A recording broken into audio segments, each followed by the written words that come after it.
Estamos en una entrevista más, en esta ocasión con Lorenzo Arellano. Hola, ¿qué tal, Lorenzo? ¿Cómo te encuentras? Hola, muy bien. ¿Y tú cómo estás? Muy bien, pues casi un año después de esta entrevista que tuvimos. Esperamos que todo este año que pasó te haya ido muy bien. Y pues para comenzar esta entrevista en esta ocasión, danos una breve presentación. A lo mejor a las personas ya se les olvidó un poquito quién es Lorenzo. Cuéntanos un poquito sobre ti. Pues yo soy Lorenzo de Jesús Arellano Ribón, soy psicólogo y soy maestro en estudios de género, y mi interés principal dentro de los temas de investigación es el tema LGBTQ+, el tema queer, los temas feministas y todo lo que tiene que ver con la diversidad sexual y la disidencia sexual. El año pasado aún recordamos que estabas todavía en la maestría. Cuéntanos un poquito sobre tu trabajo en la cuestión de género. El año pasado, sí, justamente venía ya saliendo del trabajo de maestría. Ya afortunadamente ya me gradué. El trabajo que estaba realizando era enfocado hacia las experiencias de estudiantes LGBTQ+ dentro de la universidad, específicamente de la Universidad Veracruzana, y el punto fue hacer esta investigación y hacer una intervención. ¿Qué quiere decir esto? Que con base a los resultados que obtuve dentro de la tesis, hice una intervención social dentro de la misma universidad para que estudiantes tuvieran un espacio seguro, al menos durante ese semestre. Y esto desembocó a dos cositas, que uno fue un picnic disidente donde convivimos personas LGBTQ+ de la UV, y realizamos el primer conversatorio de estudiantes trans donde narraron acerca de su experiencia de ser una persona trans dentro de la universidad. Gracias por compartirnos esto, Lorenzo, y muchas felicidades también porque ya Gracias. Terminaste. Para ir comenzando con el tema, cuéntanos cómo definirías esta diferencia entre la orientación sexual, la identidad de género y el rol de género, porque muchas veces se confunde, pero pues sí sabemos que son cosas distintas. Claro, es muy interesante esto porque dentro de la sexualidad humana hay diferentes áreas, por así llamarlas, que tienen que ver en cómo expresamos nuestra sexualidad. Parte de ellas, que no son las únicas, es justo la orientación sexual, la identidad de género, y vamos a poner aquí como el rol de género, y otra parte es el sexo. Ahora, estas tres conviven entre sí, pero son independientes. Por definición, la orientación sexual se refiere a hacia quién o quiénes sentimos atracción afectiva, erótica o sexual. Entonces es quién nos gusta. La identidad de género tiene que ver con la vivencia en cómo nos nombramos. La identidad es como un proceso interno que nos hace decir, somos esta persona, tenemos esta identidad.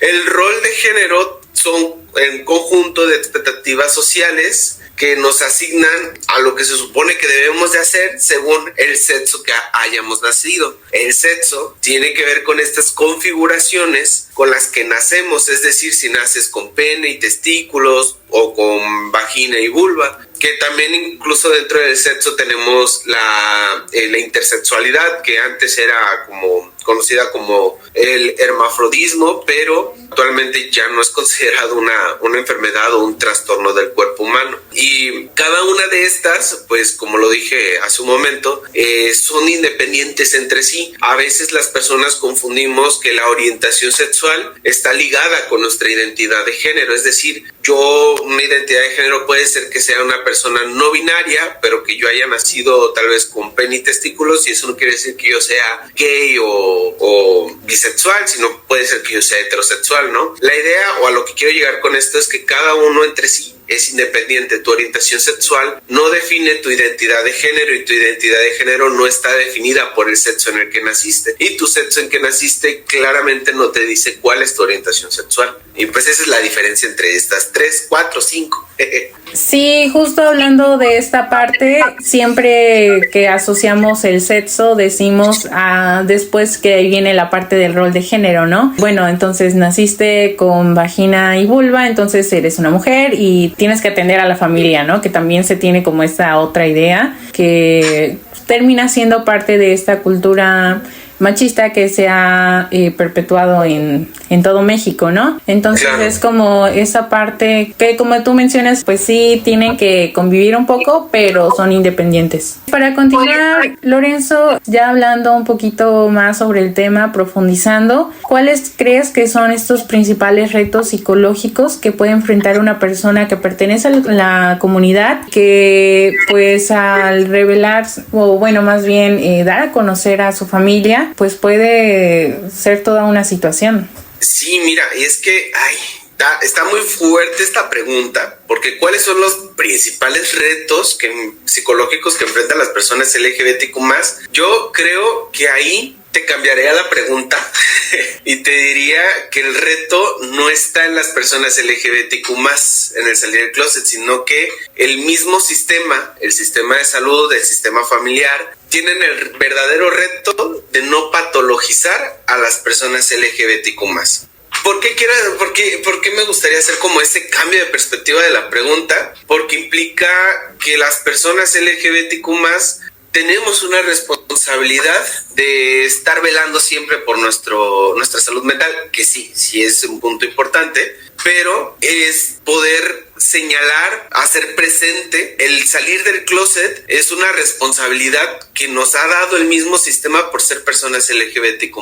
El mundo está construido para que las personas sean heterosexuales y sean cisgénero. Por eso es que no vamos a escuchar a un heterosexual o a una persona cis saliendo del closet como tal vez lo haría una persona LGBTQ+, ¿no? Entonces, con esta idea es que creo que el reto está principalmente en que las personas puedan dejar de patologizar y dos, de estar afirmando, creyendo que todas las personas que existimos en el mundo son heterosexuales. Y creo que ese es un reto bastante fuerte e interesante que lo empecemos a abordar desde esa mirada. Ahora, las personas LGBTQ+, ¿qué consecuencia podemos tener para el momento de salir del closet? Bueno, esto está ligado con la segunda pregunta de cómo influye el contexto familiar. El contexto familiar es muy importante porque nos va a decir que también salimos parades al momento de salir del closet, ¿no? Haz de cuenta que si vivimos en una familia que es una familia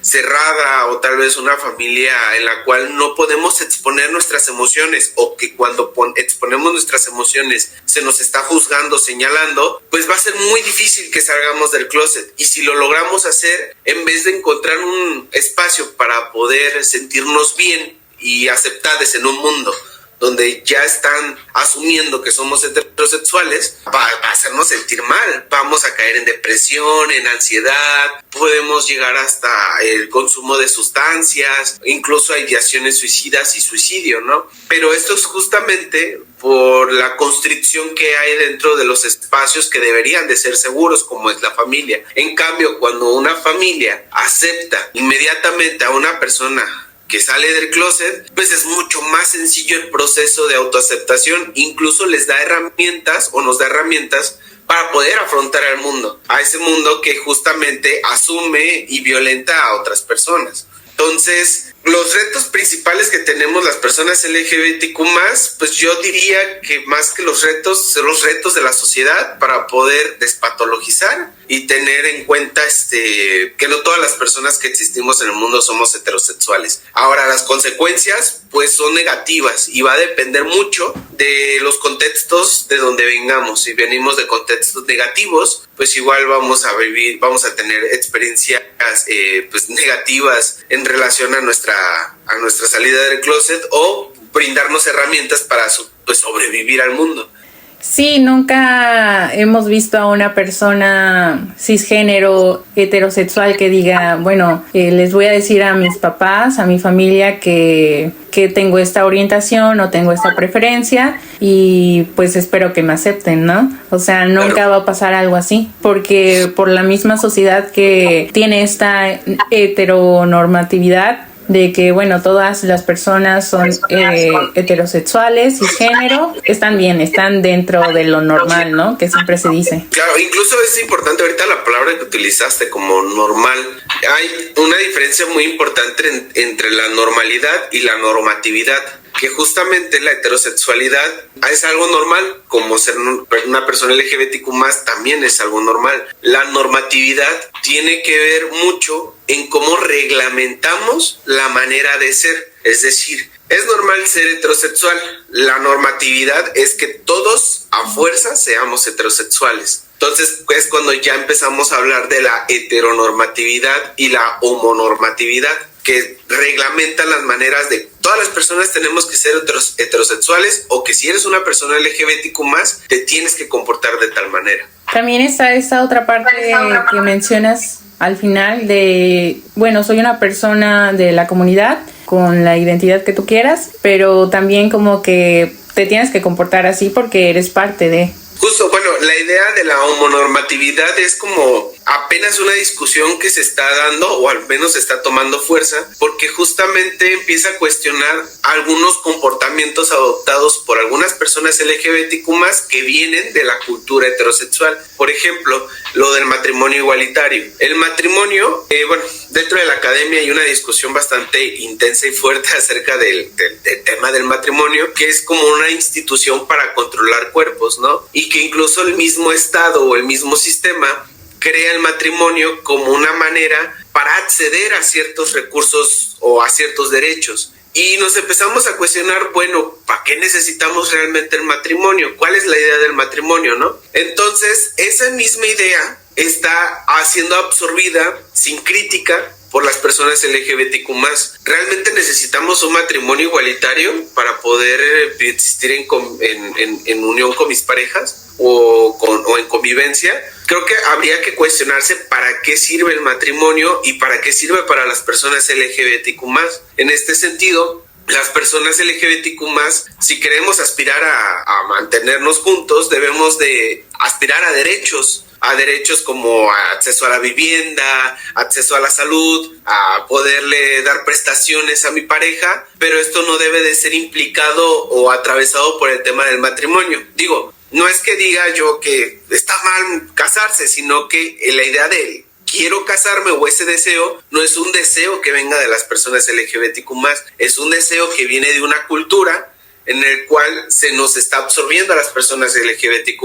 Entonces, para cerrar en esto de la homonormatividad, se nos enseña que para ser una persona LGBTQ+, de manera correcta, limpia, tienes que casarte, tienes que tener una relación monógama y tienes que comportarte de cierta manera, ¿no? Entonces, si tú terminas saliéndote de esos cánones o de esas maneras, pues simplemente, además de ser una persona LGBTQ+, o dentro de la comunidad, termina siendo otro en la otredad.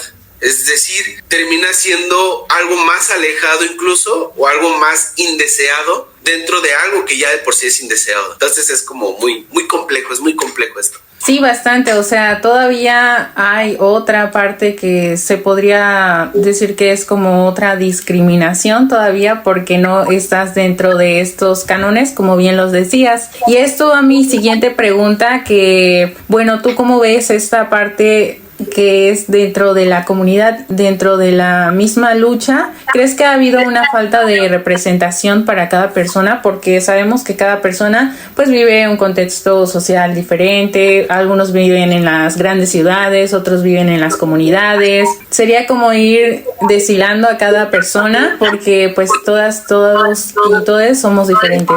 Claro, es que si hay una falta de representación, a ver, es que es muy complejo también porque todas las identidades, a ver, hay un activista que se llama Juan Jacobo, fue uno de los pioneros del movimiento LGBT aquí en México, y él tiene una crítica muy interesante para el término LGBTQ+.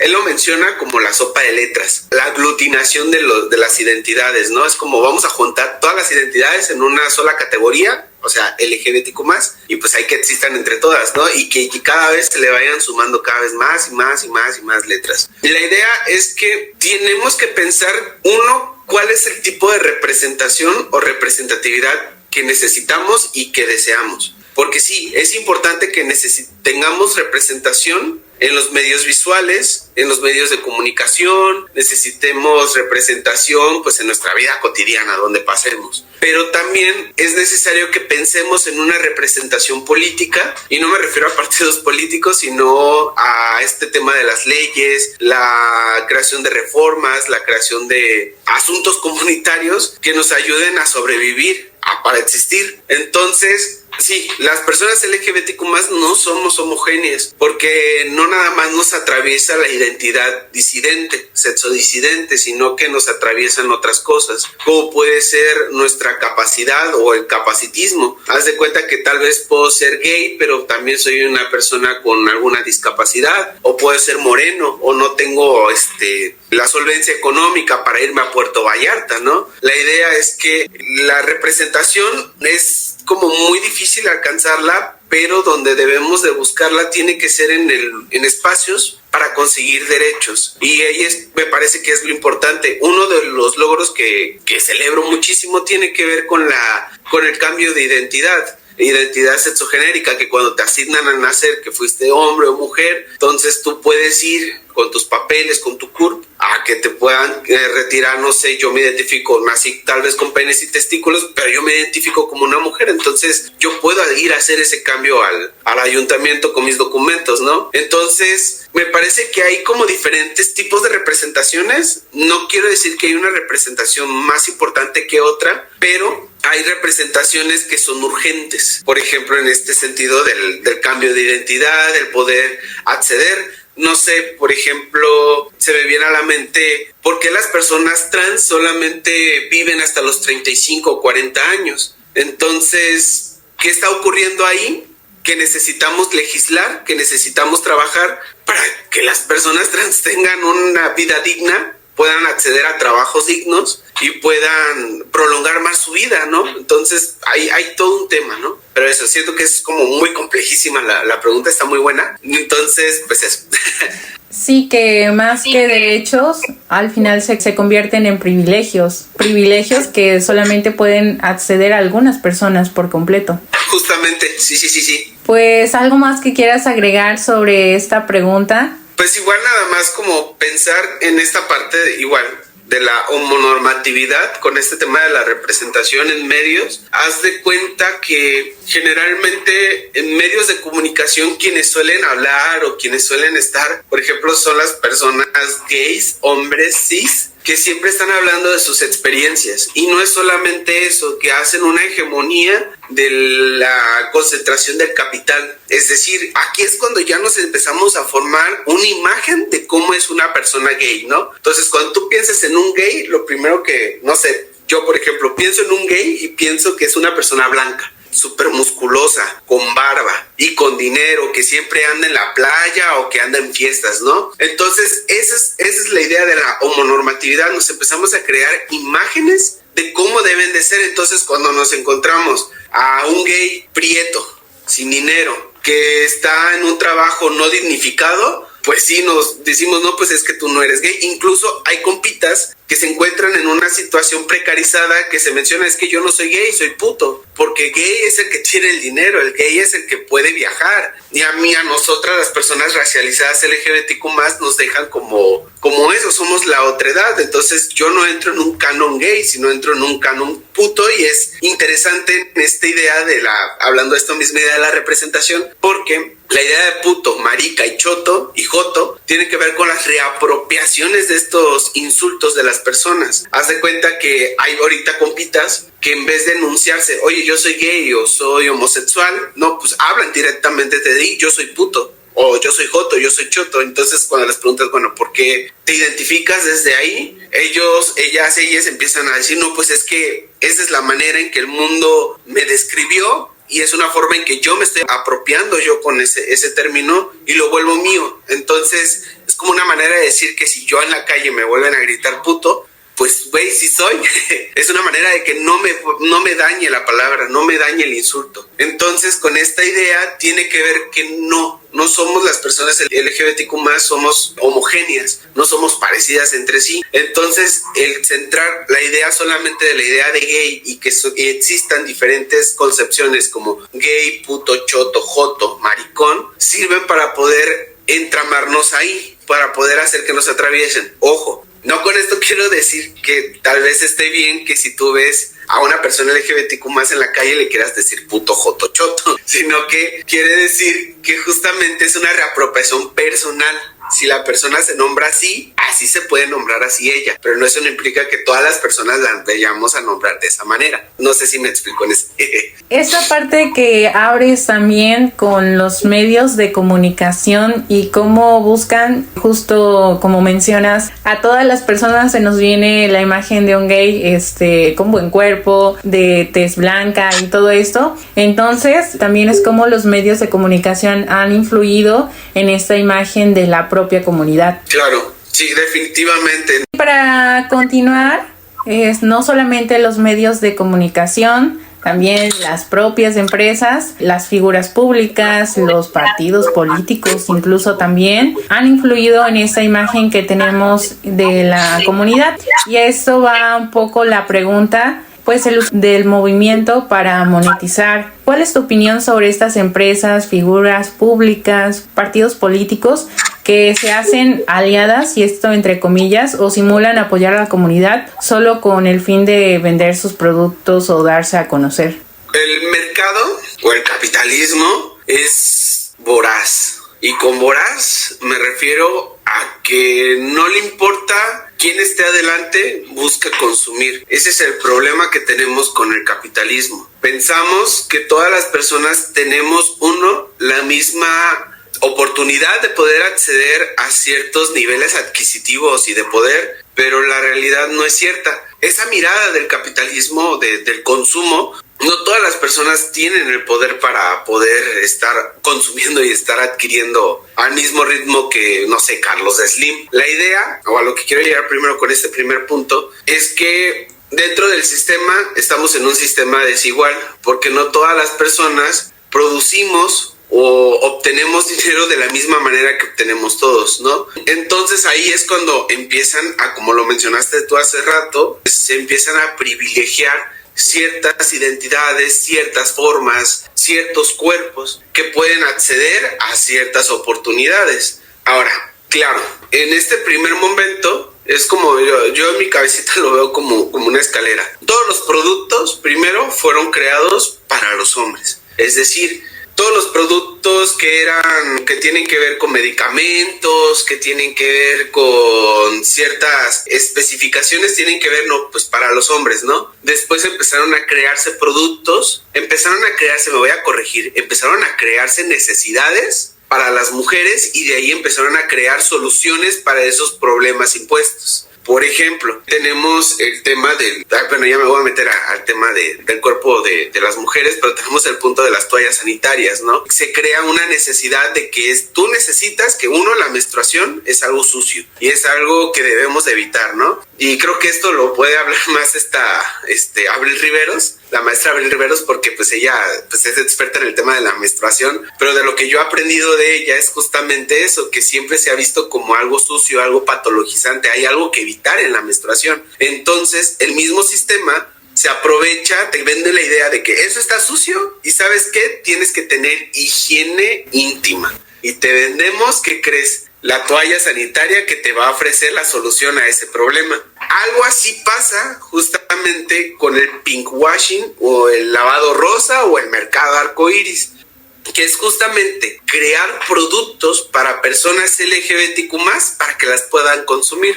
Algo que me parece es que es bastante complejo y es como un tema bastante gris, y con bastante gris me refiero a que es muy complejo, muy intrincado, porque tiene que ver con un tema de la representación. El tema del pinkwashing, sí, tiene que ver con algunas empresas que crean yo lo pienso como anzuelos para poder atraer personas LGBTQ+. Haz de cuenta que hubo una empresa de cines que creó un vaso con colores y dijo, pues vamos a vender el vaso con colores y que ya con eso nos decimos que somos aliados y así traemos personas LGBTQ+ a nuestro cine para que vengan a consumir y los tengamos aquí, ¿no? Entonces es como de, qué canijos, ¿no? ¿Por qué utilizan ese tipo de mercadotecnia o ese tipo de representación para jalar público? Pero de ahí lo interesante o el otro contradiscurso que podríamos decir es como de, bueno, al menos esta empresa está diciendo que yo como persona LGBTQ más soy bienvenida ahí, y en otros espacios donde me han sido negados, pues no soy bienvenido, bienvenida ahí. Entonces es como, por eso digo que es como muy complejo, muy intrincado, porque al último sí es una manera de utilizar a las personas LGBTQ más y absorber su dinero y hacer que gasten, pero al mismo tiempo es representación que funciona para decir, güey, yo me siento cómodo y me aceptan de ese lado, me aceptan por mi dinero, me aceptan porque consumo. Pero al fin y al cabo es como pagar por estar en un espacio seguro, ¿no? Y eso es justamente, y es donde al principio quería llevar la conversación, es lo que el mismo el capitalismo nos ofrece. La idea del capitalismo nos ofrece que hay un problema de seguridad donde tú no te pueden aceptar, ¿no? Tú como persona LGBTQ+, tienes que buscar espacios donde te acepten, espacios que te representen. Entonces, ¿qué hace el mismo sistema? Pues yo te voy a vender esos espacios. Yo te voy a vender espacios donde te acepten, te voy a vender espacios, imágenes que tú puedas consumir. Entonces así vemos un desborde de series, un desborde de películas, un desborde de productos para personas LGBTQ+, para que yo me pueda sentir representado o representada. Al último, funciona de manera positiva, sí, porque pues me hace sentir bien, y funciona de manera negativa porque al último yo necesito tener dinero para poder acceder a esos espacios, ¿no? Y pues eso es como muy maquiavélico esto del sistema neoliberal y el sistema capitalista, ¿no? Pero pues eso. Sí, esto se me viene como la imagen de puro maquillaje, ¿no? Que pues sí, tu empresa sí es la más aliada, estamos contigo, estamos en su lucha, pero al final también a veces en sus propias políticas de empresa pues ni siquiera tienen en cuenta contratar personas de la comunidad. Ay, no, pues ese es otro punto justamente que tiene que ver con las políticas internas de las empresas. Haz de cuenta, y aquí ya te voy a traer chismes, yo soy muy chismoso, a mí me gusta el chisme. Conozco personas que he escuchado que argumentan que son RH, son de recursos humanos, y han mencionado que han habido empresas que en un principio se ponen a sí mismas como soy aliada y aquí vamos a contratar personas trans y personas LGBTQ+, ¿no? Entonces, y esta persona lo que termina diciendo es que la representación o la inclusión no funciona porque estas empresas dijeron que al momento de contratar a una persona trans son personas problemáticas, ¿no? Entonces yo aquí me preguntaba, digo, no estaba yo en el espacio para poderle responder a este sujeto, pero era como de, primero hay que pensar cómo hay que hacer política laboral que ayude a la correcta inserción de las personas LGBTQ+, y tal vez no solamente a las personas LGBTQ+, sino personas con discapacidad, personas afrodescendientes, a ciertos trabajos. Y no me refiero a que todas las personas no podamos desenvolver trabajo, sino que, como lo dije en un principio, todo está construido para las personas heterosexuales y para las personas cis. Entonces, si vamos a crear políticas, si quieres aceptarte, ser una empresa que sea una empresa que sea inclusiva, que acepte personas LGBTQ+, personas con discapacidad, primero te tienes que preguntar si tu empresa tiene las condiciones idóneas para recibir personas LGBTQ+, personas con discapacidad. Y en esta misma idea, pues sí, justamente no van a haber una correcta inserción o una correcta, inserción hacia el trabajo para las personas LGBTQ+, si no has creado las políticas. Y para empezar, si tu personal no está sensibilizado hacia el tema, haz de cuenta que yo nada más digo, voy a ser inclusivo y voy a aceptar personas, ¿no? Bueno, ya resolviste el problema de machismo que tienes dentro de tu empresa, ya resolviste el problema de acoso laboral que tienes en tu empresa, ya viste por qué tus trabajadores se quieren estar agarrando a golpes después de la hora del trabajo, así como en la escuela, ¿no? Entonces, pues esa es la idea de volver a pensar en estas políticas o en este tema de la chamba, del trabajo. Y pues es como, si quieres ser una empresa que quiere utilizar el lema de somos personas LGBTQ+, aliadas, pues primero trabájate contigo misma como empresa y ya después ofrece trabajo, ofrece lo que tú quieras ofrecer, pero primero tienes que trabajar contigo misma, mismo. Ojo, hace ratito estaba platicando yo con una amiga y llegaba a ella a una conclusión y pues lo comparto, no existen personas aliadas perfectas. Es decir, no podemos hacernos igual una idea de una normatividad de cómo queremos que sea una persona aliada, pero probablemente esas características no las vayan a cumplir. Puede ser lo mismo con estas empresas o con este pinkwashing, que al último pues suele ser como bastante conflictivo, pero al final no va a ser perfecto porque al último en el mundo nada es perfecto. Entonces no podemos esperar tal vez muchas cosas de las personas aliadas, pero tampoco las personas LGBTQ más somos perfectas, ¿no? Y al mismo tiempo pues es como un entramado, te digo, un entramado de un gris grande, pues hasta lo último bonito, bello, porque eso implica que no somos homogéneos, sino que es eso, somos diversos, somos diferentes entre sí, pero bueno, eso.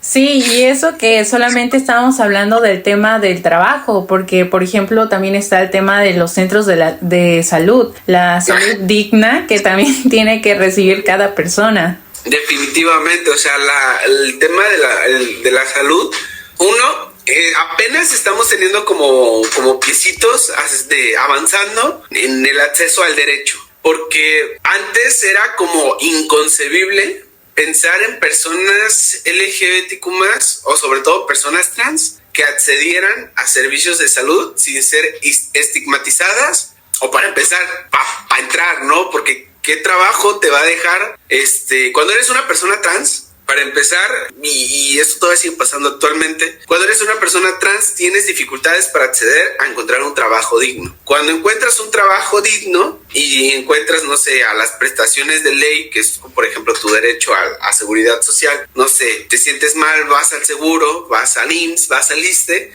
y lo primero que te hacen es como algo que llamamos acá como la policía del género, es como te voy a observar para ver cómo puedo dirigir a ti, eres hombre o mujer, ¿no? Pero te veo la cara muy rara, entonces, además de verte, porque he escuchado compitas médicos que mencionan, es que yo necesito observar a la persona para saber cómo está, si está enferma o no está enferma. Sí, pero la observación no solamente la dejan hasta ahí, no es como de la observo para ver si viene tosiendo, si viene moqueando, no, la estoy observando para ver si es hombre o mujer. Necesito saber qué es hombre o mujer, necesito saber qué hay ahí abajo entre sus piernas para saber cómo la voy a tratar, porque claramente el trato que damos las personas va a depender mucho en cómo las leemos. Si eres una mujer, yo te voy a tratar de una manera que voy a tratar de manera distinta a un hombre. Por eso es que necesitamos estar leyendo a las personas constantemente. Y en este sentido, regresando a la idea del acceso a la salud, el personal de medicina siempre tiene que tener ese policía del género, siempre están observando, a ver, eres hombre, eres mujer,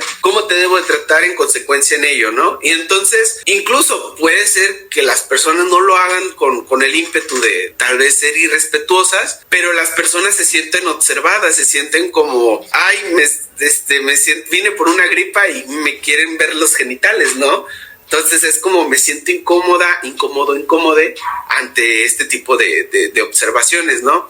Y eso es hablando de las personas que sí logran acceder, porque muchas personas personas trans que tienen alguna enfermedad o algo, prefieren automedicarse de manera clandestina, ir a buscar otros tipos de remedios que tal vez no van a favorecer a su salud, sino que al contrario van a deteriorarla. Y pues al último eso pues es una consecuencia bastante grave. El tema de salud debería ser un derecho para todas las personas, no un privilegio. Todas las personas estamos hablando que es un privilegio porque no todas las personas tenemos el acceso a ello, no todas las personas podemos ir al IMSS, al seguro social o ir de visita con un médico porque no tenemos el recurso, porque pues por ser una persona LGBTQ+, no me dan trabajo. Y por consiguiente tampoco puedo hacer mucho con las oportunidades que me da el mismo sistema para acceder al derecho a la salud, ¿no? Entonces es como la discriminación y la violencia va a venir de todos lados. Si no accedo a mi derecho a salud, estoy viviendo violencia. Cuando accedo a mi derecho a salud, el trato que me da el personal médico, el personal de enfermería, pues tampoco va a ser el óptimo para sentirme bien o mal. Entonces, pero pues son gajes de ser una persona LGBTQ+. Sí, podemos visualizar cómo en cada derecho siempre hay una piedrita ahí que la está haciendo, ¿no? Porque también es el caso del tema de la educación. A veces, aunque podamos acceder o aunque se pueda acceder, en el caso de la comunidad, pues también se vive la discriminación y como nos mencionaban en otras entrevistas, pues las personas prefieren dejar de ir a la escuela porque pues están viviendo discriminación. Definitivamente es como, y es que fíjate, las infancias suelen ser bastante, yo no quiero decir que pues las infancias sean violentas, pero algunas infancias suelen replicar algunas cosas que observan, algunas cosas que escuchan, ¿no? Cuando estás pequeño, pequeñe, a ti te enseñan que lo normal es ser heterosexual.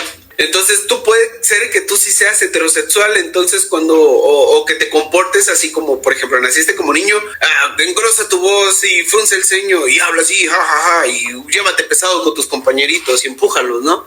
Pero cuando encuentras a otro niño que tiene unas características parecidas a las tuyas, bueno, ese es otro niño, tú esperarías que se comportara de alguna manera, entonces es cuando empezamos a corregir. Esta idea de la corrección se vive todos los días y en cualquier etapa de la vida, pero cuando somos infantes empezamos a vivir las primeras correcciones de nuestra identidad. Si te comportas de tal manera, van a haber otros niños que te van a corregir para comportarte de tal manera. Si eres un niño, tienes que empezar a decir de alguna manera, es que a mí me gustan las niñas, o al último tengo que decir que tengo novia, ¿no? Desde pequeño.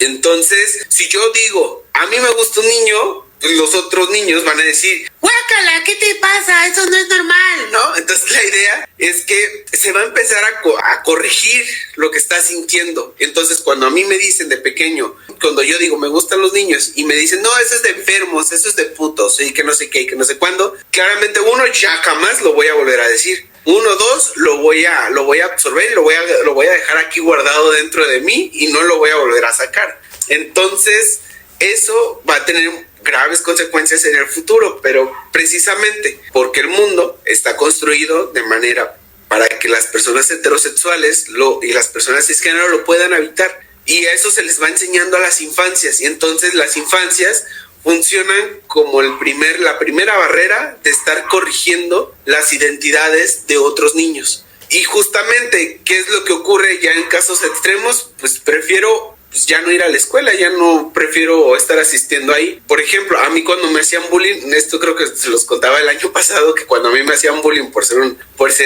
niño LGBT, ¿cuál fue la solución que encontraron mis papás, mi mamá sobre todo, y la escuela? Fueron cambiarme de la escuela. Esa fue la solución. En vez de hablar con los papás de los otros niños, hablar con los niños, hablar de la sensibilización, no.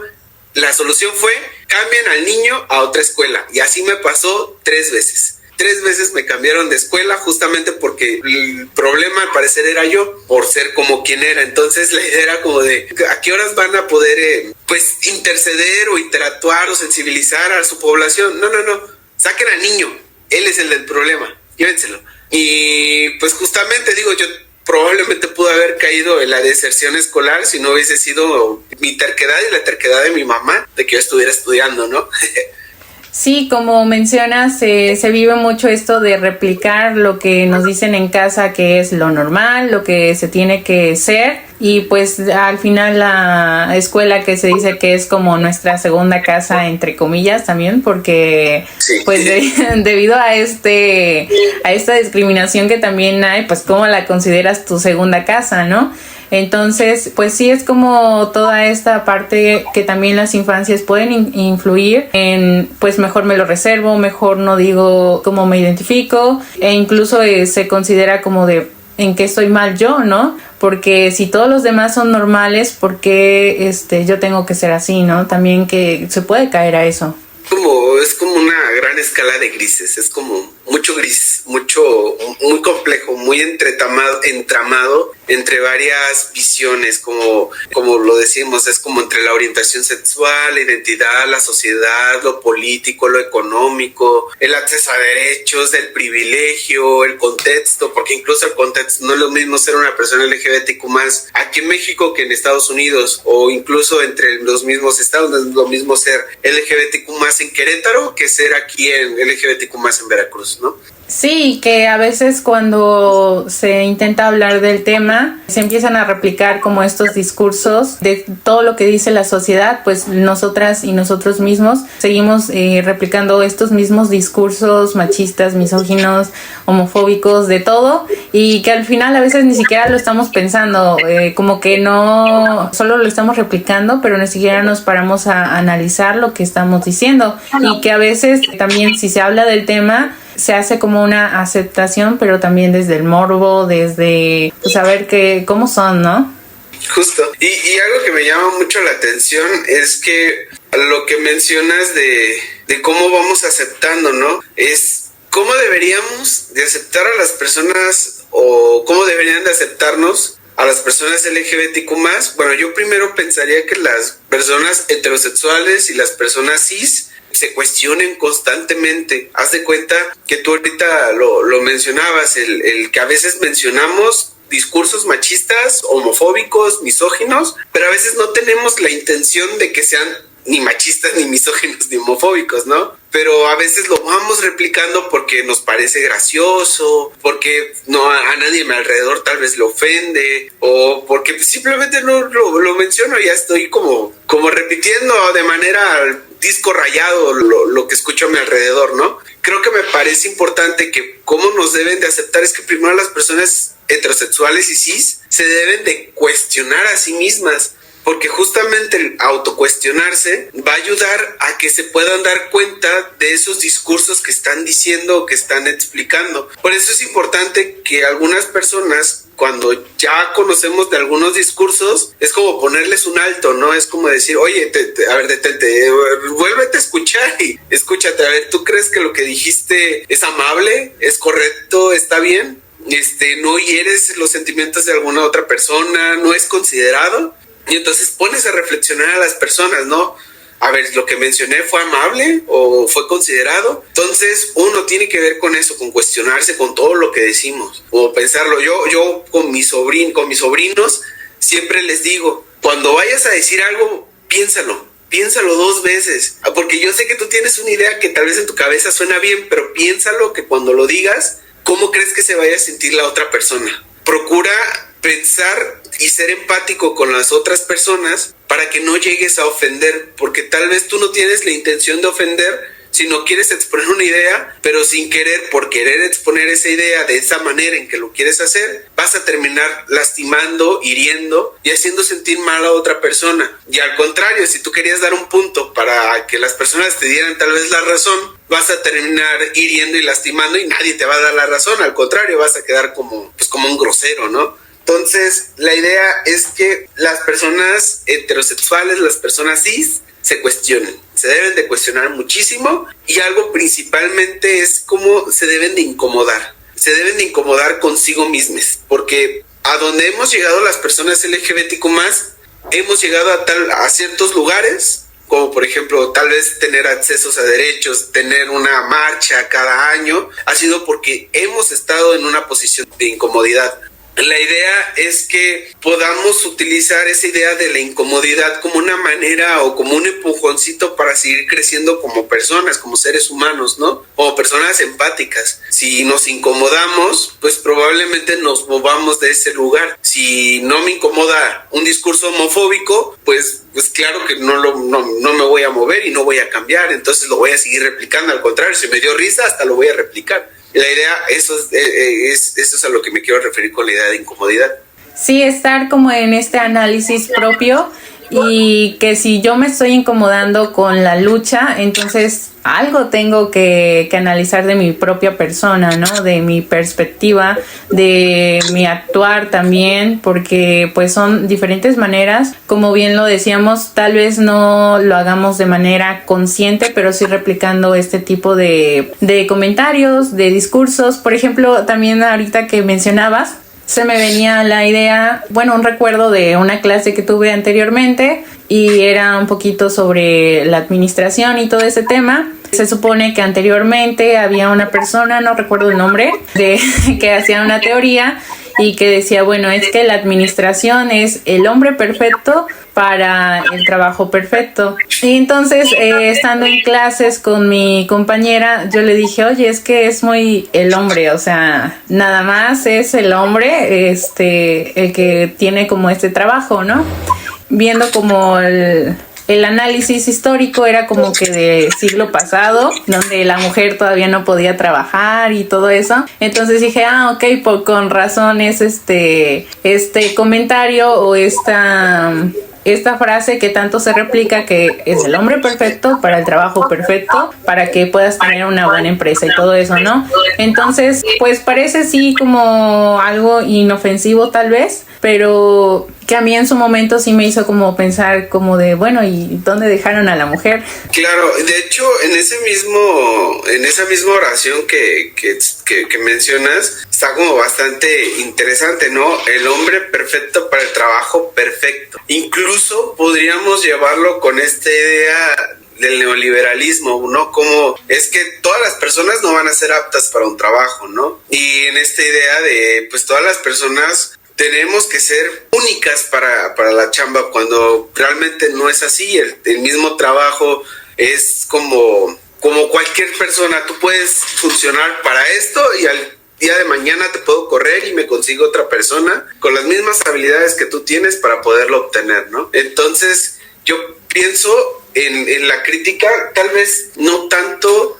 O sea, sí es importante, porque sí tiene que ver con justamente quienes accedían al trabajo antes, más los hombres son los que podían acceder porque las mujeres se quedaban en casa, pero también lleva una idea de poder hacerte sentir orgulloso de la idea del hombre perfecto, del trabajo perfecto, ¿no? Es como de, güey, yo tengo que estar produciendo porque el sistema se va a caer si yo no produzco, si yo no hago, ¿no? Entonces, pensar en la idea de que, güey, ¿por qué para empezar tiene que haber un hombre perfecto, una persona perfecta para un cierto trabajo, ¿no? Entonces eso me llevaría como esa reflexión de pensar en que, güey, ¿por qué tenemos que estar produciendo al cansancio o estar produciendo? Porque pues soy perfecto, entonces no puedo caer en una imperfección, no puedo ser imperfectible, porque si soy imperfectible entonces me van a quitar mi trabajo y van a traer a otra persona y eso.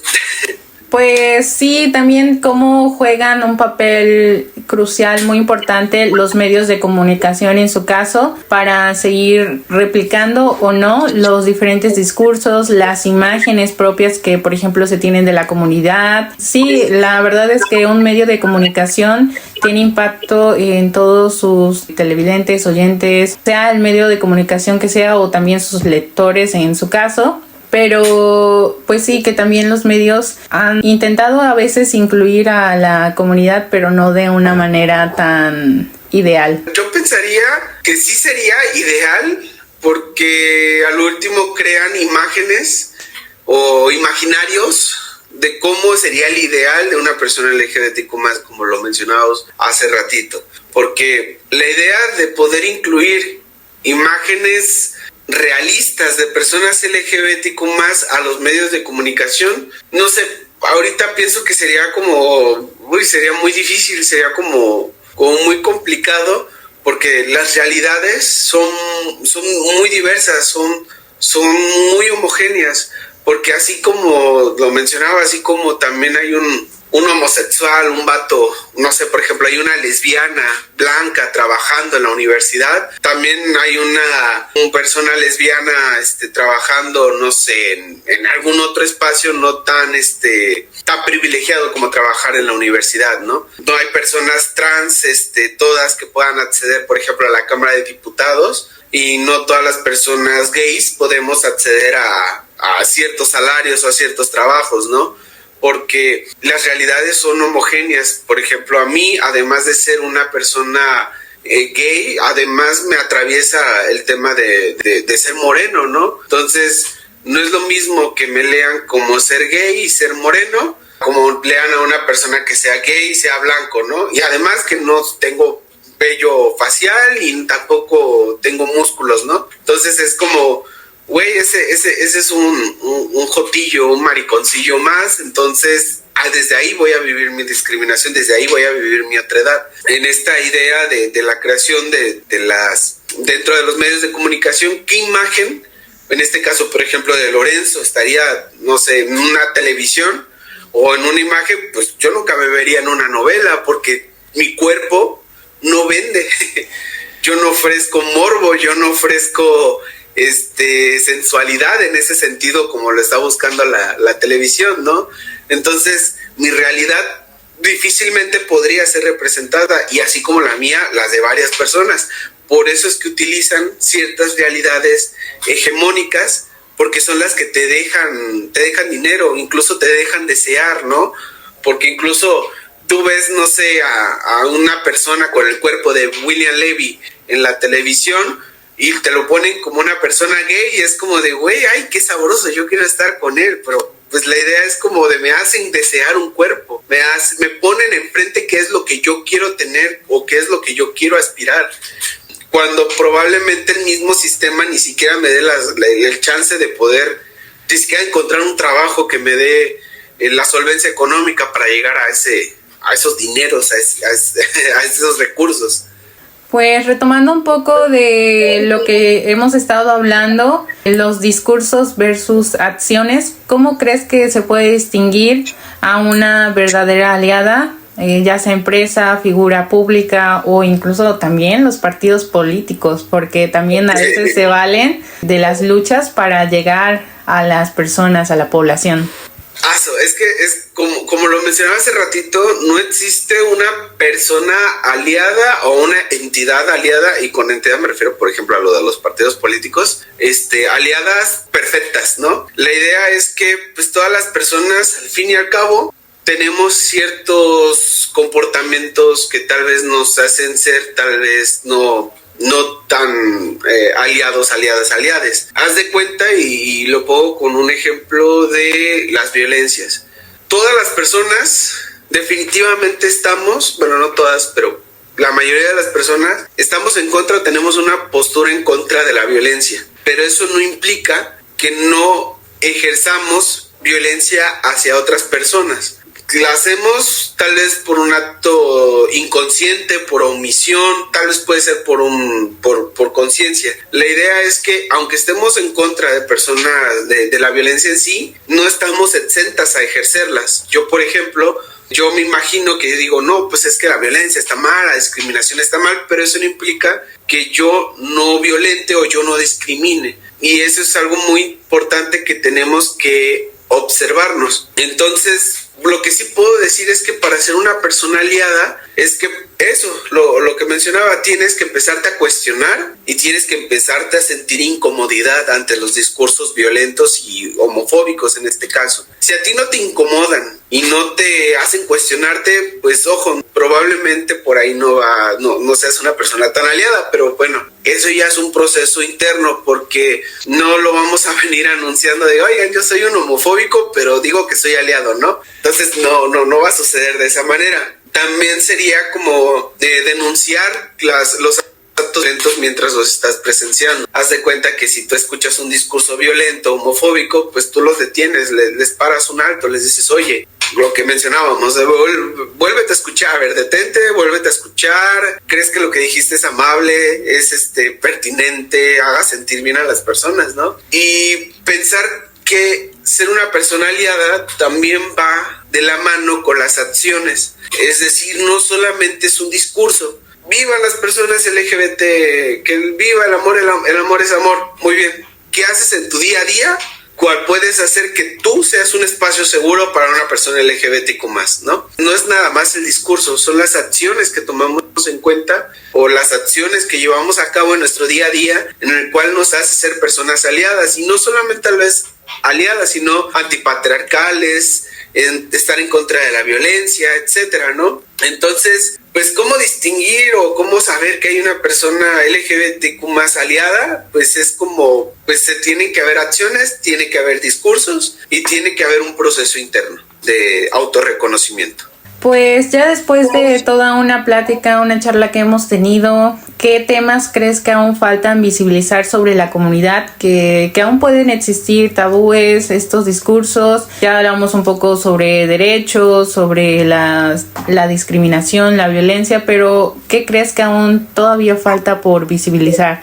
Bueno, pues ya un poquito creo que falta ahondar un poco más acerca de la pobreza y el desempleo de las personas trans, las personas no binarias. Hablar de la endohomofobia, que es la homofobia dentro de las personas LGBTQ+, el racismo que existe dentro de las personas LGBTQ+, hablar más de las vivencias de las personas no binarias, hablar más de las vivencias de las personas bisexuales, asexuales. También es importante que llevemos la conversación a personas adultas mayores LGBTQ+.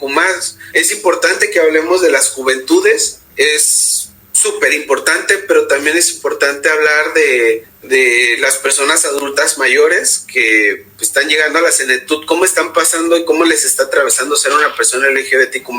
Y algo importante que tiene que ver con el deseo y las relaciones no normativas, que son, por ejemplo, las relaciones poliamorosas o las relaciones que no son monógamas o relaciones abiertas, que son generalmente relaciones que las toman mucho las personas LGBTQ+, y que están con mucho tabú o con mucho prejuicio encima. Entonces es algo que también que tenemos que hablar y empezar a platicar de ello, e incluso tomando en esta misma idea de las relaciones no normativas o no hegemónicas, pues es como, pues también como desestabiliza la idea del matrimonio, ¿no? Porque pues el matrimonio lo piensa la ley como la unión de dos personas, ¿no?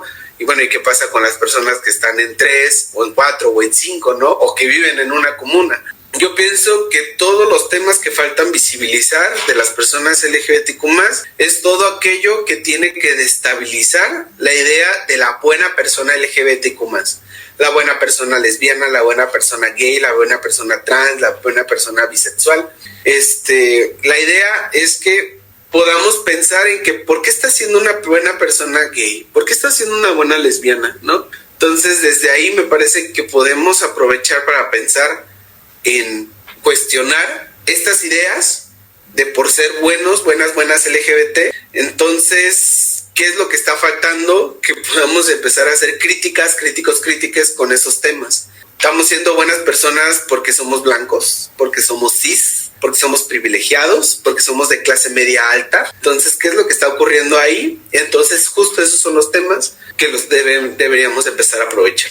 Pues esperamos que también en el programa podamos seguir charlando sobre estos otros temas, otras perspectivas que nos das, casi para estar culminando con el programa, con la entrevista. ¿Algún mensaje que quieras compartir con el auditorio, específicamente con las adolescencias y juventudes? Yo el único mensaje, bueno, no el único mensaje, pero el mensaje que les quiero dar es que no están solas, solos, soles. Mientras ustedes sigan existiendo y sigan resistiendo, las personas LGBTQ+, vamos a tener más fuerza. Aunque el sistema nos diga que hay formas correctas de ser, amar, existir y que hay muchos mundos posibles, hay diversas formas de habitar nuestros cuerpos, hay diferentes formas de habitar nuestros deseos. Entonces, resistan, existan, buscan sus redes de apoyo y no tengan miedo de cuestionar todo lo que les dice la norma. Ese es mi mensaje. ¿Y algún mensaje que quieras dar a la sociedad en general, a las familias, a las comunidades que también van a escucharte? Yo les diría que cualquier cosa por la que estemos peleando las personas LGBTQ+, no les va a hacer daño. Al contrario, va a ayudar a liberarnos a todos, todas, todes. Entonces, si es algo bueno para las personas LGBTQ+, probablemente sea algo bueno para ti también. Pues muchas gracias, Lorenzo, por esta entrevista. Gracias por tu tiempo, por seguir compartiendo en el programa. Y pues ojalá esta igual también no sea la última entrevista. No, te agradezco a ti por la invitación y esperemos seguirnos viendo.